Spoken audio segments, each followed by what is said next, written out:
Caitlin Clark absolutely destroyed the Atlanta Dream, as I knew she would. The GOAT, the MVP, put on a show and embarrassed Angel Reese, as she always does, because Angel Reese can't tie Caitlin Clark's shoelaces if her life depended on it. Caitlin Clark posted her 23rd career game with at least 25 points and 5 assists Sunday. Now, something unbelievable just went down in Atlanta that nobody expected. Caitlin Clark didn't simply defeat Angel Reese. She completely stunned her on her home floor with her entire family watching from the stands. One frozen moment, one shocking reaction, and suddenly the entire arena fell silent. This rivalry just reached a point of no return.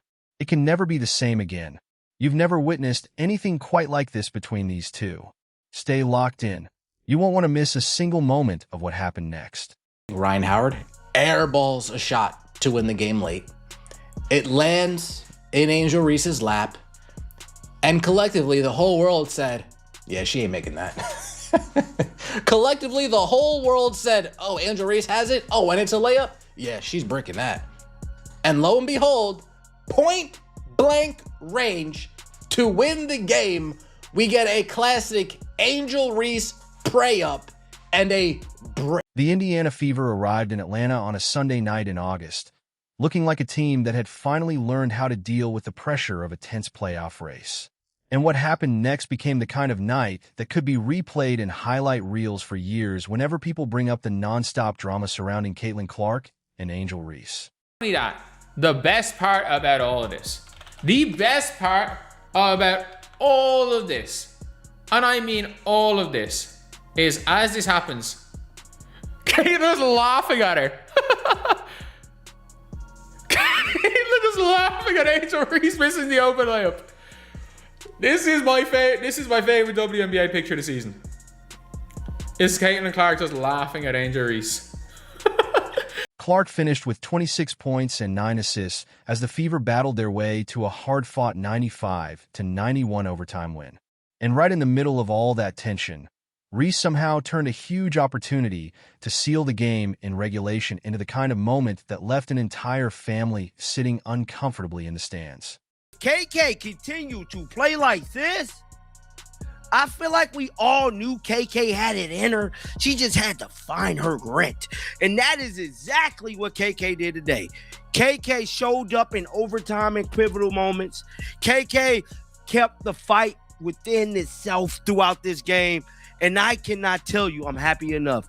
Kelsey Mitchell, 19 games. From the opening tip, it was obvious this was never going to be an ordinary rivalry game.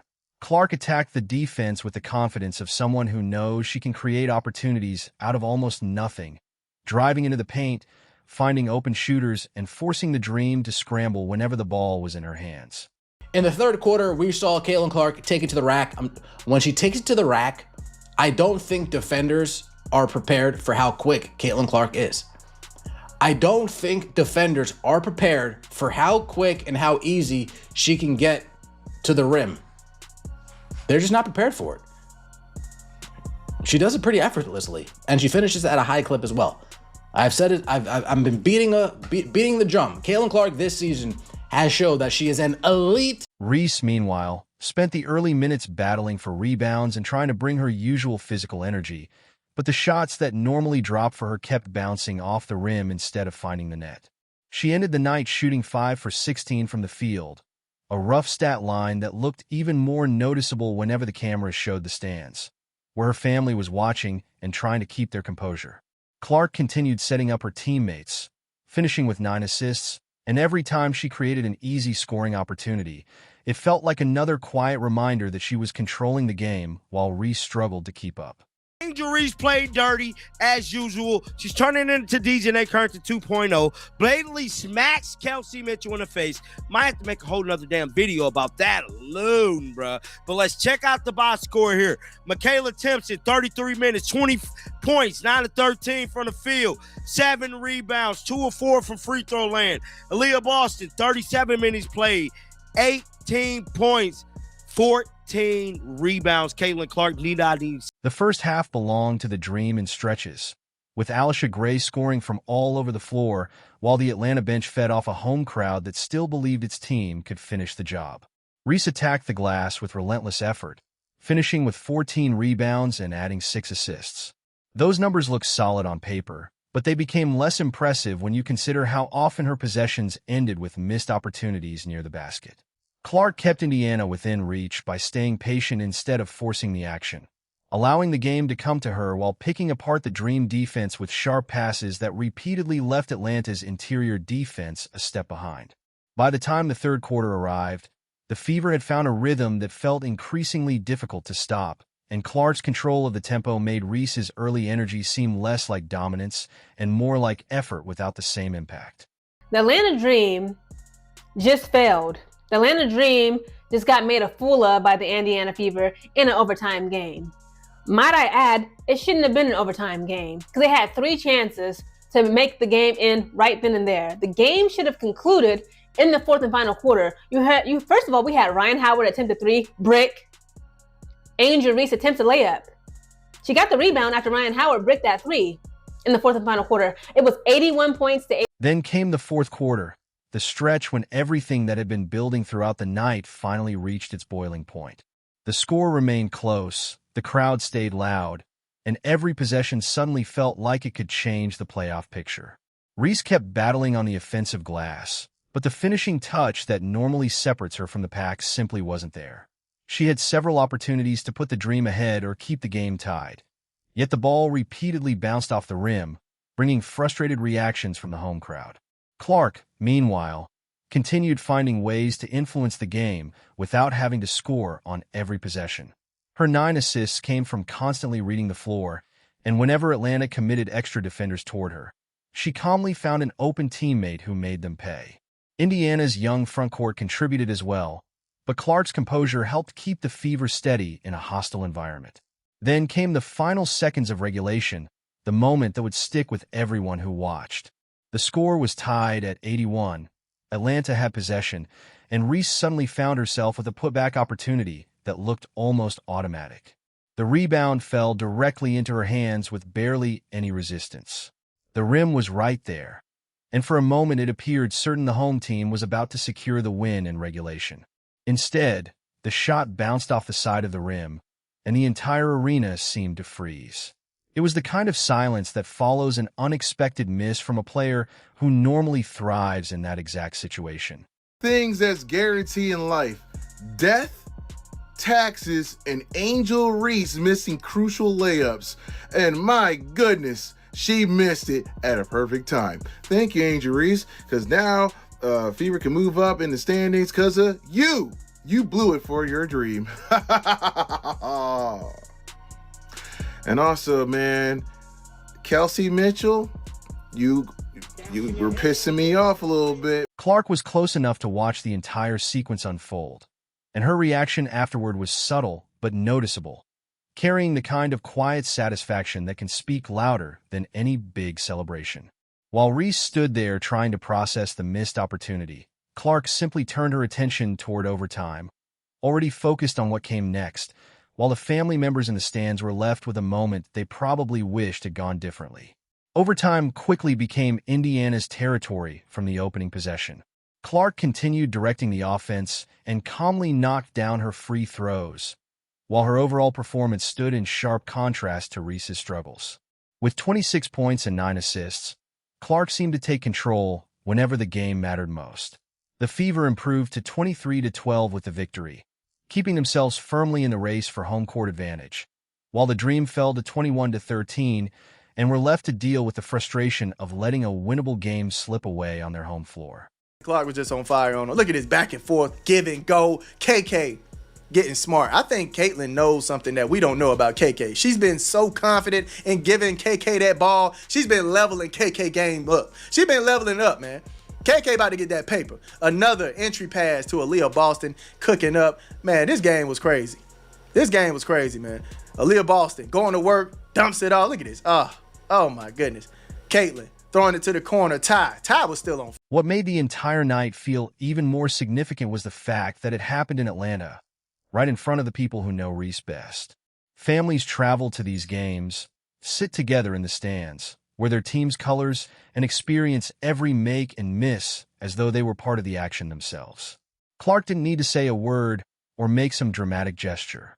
She simply outplayed her rival when the pressure was highest, delivering where it mattered most and leaving the home crowd and Reese's relatives with the same realization that Indiana had controlled the story from beginning to end.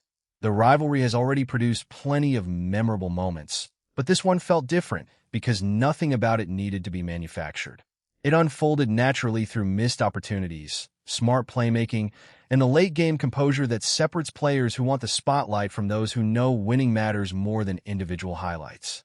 Reese's rebounding and passing numbers were respectable, but shooting 5 for 16 and missing that crucial opportunity at the end of regulation transformed what could have been a memorable home performance into a night she'd rather forget.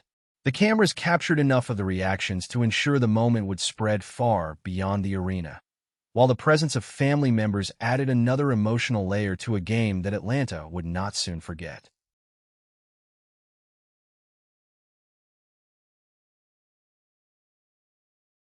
Oh, this is why people are watching women's basketball. It's because of this. Remember, that's what she said. This is why. It's not just because of one person. It's because of her too. It's because of her missing wide open layups like this. It's because of her missing 2-3 times underneath the basket. Meanwhile, you got Caitlin Clark draining 3 after 3 from the damn near parking lot while being defended by 2 people.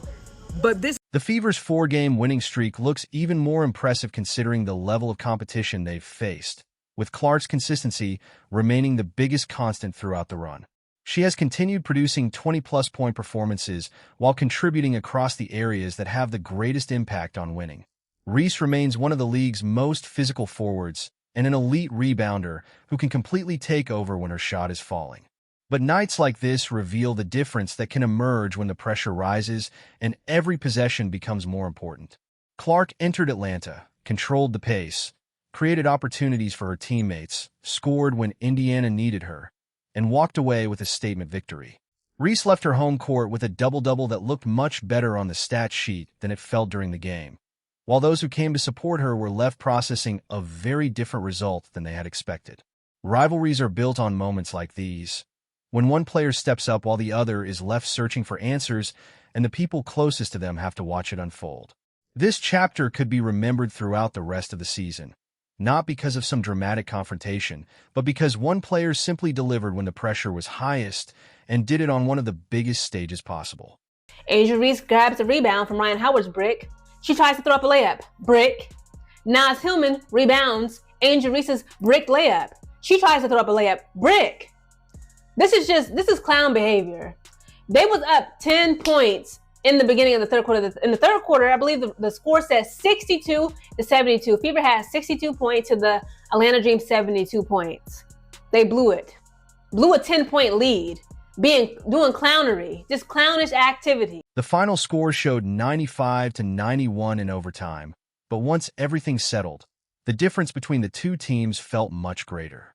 Clark delivered the kind of performance that explains why she remains at the center of so many conversations about the league's present and future, while Reese's night served as a reminder that even elite players can have games where nothing seems to fall their way. The family sections that began the evening filled with excitement emptied with a completely different atmosphere, and that emotional shift may linger longer than any individual statistic. Basketball at this level can be unforgiving, and on this particular Sunday, it was especially tough for the player who had the opportunity to finish the game, but instead watched the chance disappear with her biggest rival standing nearby and ready to move forward.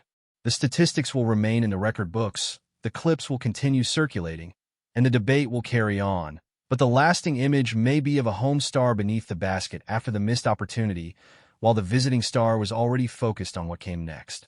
Those are the moments that can define a season and shape a player's legacy. And on this night, the moment belonged to the player who stayed composed when the pressure was at its highest.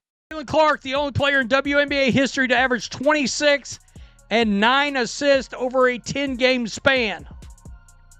Ever in the history of ever. Let's get to the game. It went to overtime, 95-91. Michaela Timpson, 20 points on 9 of 13. 7 rebounds, 1 block shot. Caitlin Clark, 26. The Fever left Atlanta with a hard-earned victory and another clear sign that their progress is becoming real. Clark left with another impressive statistical performance and the quiet satisfaction of controlling a game that many expected to become much more chaotic. Reese left with a night she would probably prefer to put behind her, while the family members who came to support her departed with a memory that may take some time to fade. Rivalries are shaped by moments exactly like this, when skill, timing, and composure collide in ways that no amount of anticipation can fully prepare anyone for. And this latest chapter delivered plenty of drama.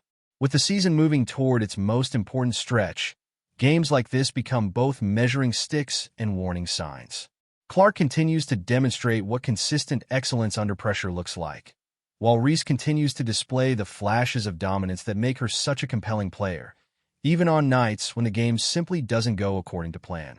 She bricks an open layup for game, and Caitlin's laughing. That is poetic justice. That is what we want to see. That's what everyone wants to see here. You have Caitlin effing Clark, the best guard to ever play in the WNBA. Peak for peak, best point guard, sorry. Peak for peak. I'm not putting her ahead of Peak Tarasi. We're not doing that yet. But peak for peak, the best point guard to ever play. The audience that has followed every chapter of their rivalry received another unforgettable installment, filled with the kind of late-game drama that keeps fans talking long after the final buzzer. The Atlanta crowd witnessed everything, the players experienced it firsthand, and the rest of the league took notice of a result that could have meaningful consequences in the standings. Clark's ability to stay composed as the game swung back and forth ultimately became one of the biggest differences between the two performances. She never seemed overwhelmed by the crowd, the physical play, or the history surrounding every matchup with Reese. Instead, she stayed focused, made the right passes, and remained ready for the moments that would decide the game. Reese continued battling for rebounds and trying to push her team forward, but the finishing touch that has powered many of her strongest performances disappeared when the pressure was at its highest. Those two contrasting performances created a result that felt surprising at first, but increasingly inevitable once overtime began. That's the kind of night that transforms an ordinary game into a lasting story, and this matchup delivered plenty of moments that fans won't soon forget.